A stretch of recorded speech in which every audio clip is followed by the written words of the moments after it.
There's no regulation on it. So maybe the best way to approach this for all of us that are interested in crypto is to pick one pillar of value. And right now, I would argue that stablecoins are one of the fastest growing asset classes outside of Bitcoin, and help this become policy and law, and watch what happens. And the reason you should care is if it's backed by the US dollar.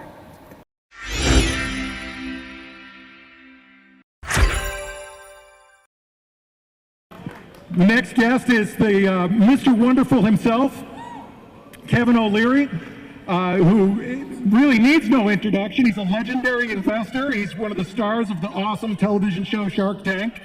And he's going to talk about regulation and Bitcoin. And it's a real pleasure to have him. Let's give a big warm welcome to Mr. Wonderful, Kevin.o.Leary.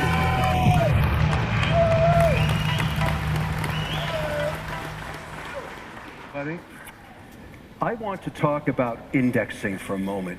Now, many of you know what that is if you're an institution, but let's say you're a very, very wealthy Middle East sovereign fund and you're managing, I don't know, $500 billion. And you don't need any more oil as an investment because you've already got that in the ground. So you go to an indexer like me and say, look, give me the S&P, less energy, less airlines. And that's what indexers do. So we as an industry get to see fund flows 24/7 every day. And there are billions of dollars out there waiting for policy, because for all the excitement about Bitcoin, for all the excitement about crypto, for all of the wonderful productivity, these products and blockchain, and everything that's promised that you're going to be hearing about the next 3 days, these massive pools of capital, these trillion-dollar pools, own this much crypto. This much. Practically nothing. It's the purvey of high net worth individuals, hedge funds, and retail investors. And that's okay. But what we're missing is policy. When we get policy and the regulator regulates, that's not a negative thing. The spigots of capital are going to flood into this sector like you've never seen. And so for those of us that can invest in it now, you're getting ahead of what's going to be a huge wave of interest when policy occurs. I predict in the next 10 years that crypto, blockchain, Bitcoin, all of this innovation will be the 12th sector of the S&P. Now, why do I say that? Because Bitcoin is not a coin, it's software. Ethereum is software. Avalanche is software. Helium is software. Solana is software. It's all software. And the smartest hands over keyboards today in the world are developing on the chain and bringing innovation to financial services, which in the end is the largest sector on earth. Now, what we need is policy. We need government to catch up with us so that we don't lose leadership in America to this very important 12th sector of the economy. There's no question. So let me give you a quick update, because I've been spending a lot of time in Washington in the last 3 months, a lot of time. And the good news is, on a bipartisan basis, there are many senators and reps that are thinking about this in a proactive way. So I'm going to give you what I'm calling the 5 vectors of policy and give you an update of where we're at on this stuff, because I've actually read these bills. They're big, a lot of reading, a lot of bedtime reading here. But there's a lot of good innovation occurring. Let's start with the big daddy bill that's coming out of Cynthia Lummis. She is coming here on Friday to give a keynote. This is a very important milestone to have a senator come here and address this important sector with a bipartisan mandate. That signals that regulation is coming, and that is a good thing. That's vector number 1. Vector number 2, the president himself, in his direct order, his executive order, talked about crypto as something that he wouldn't make illegal. That was the most important message in there. But there was also a concern about climate change, we'll get to in a minute. Then there's BlackRock, the Larry Fink mandate that's discussed this sector as well, also a concern about ESG and climate change. Last night at 6 o'clock, Bill Hagerty dropped a bill. 2 pages. I spoke to the senator last night. A 2-page bill that would make stable coins legal. This is a genius piece. of legislature. If it's 2 pages, every senator can read it. And it's very simple. What this says is this. Why is this any different than a money market fund? Why can't we have a simple audit every 30 days with the underlying security inside of it, whether it be USDC or any other stable coin? And why can't we limit the duration of the asset to 12 months or less? And then why don't we let the market compete to provide stable coins, which are now way past $100 billion, and allow institutions to put this on their balance sheets? 2-page bill. There's a senator that wants to do business.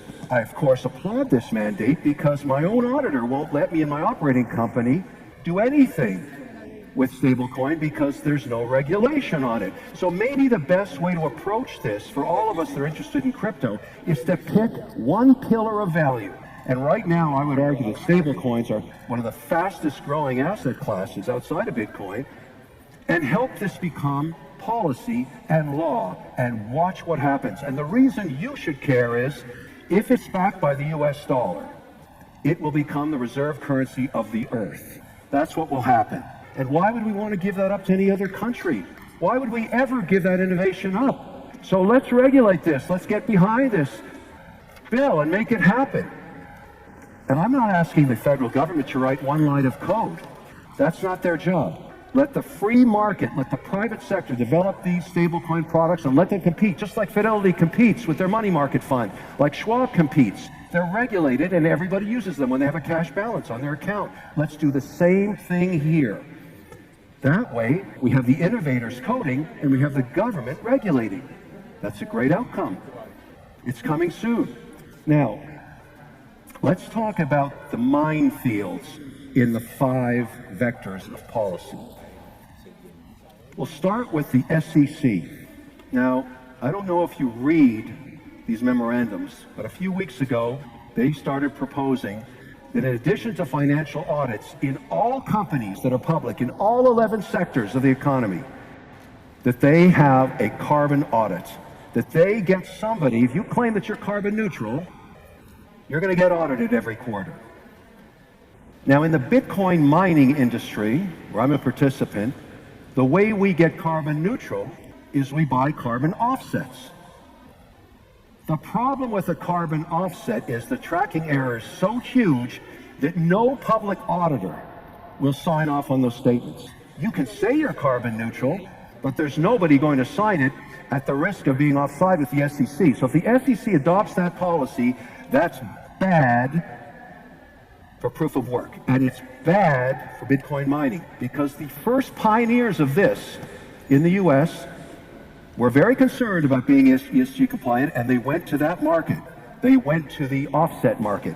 2 weeks ago in the EU, they tried to ban proof of work because they were so concerned about how much carbon it was doing.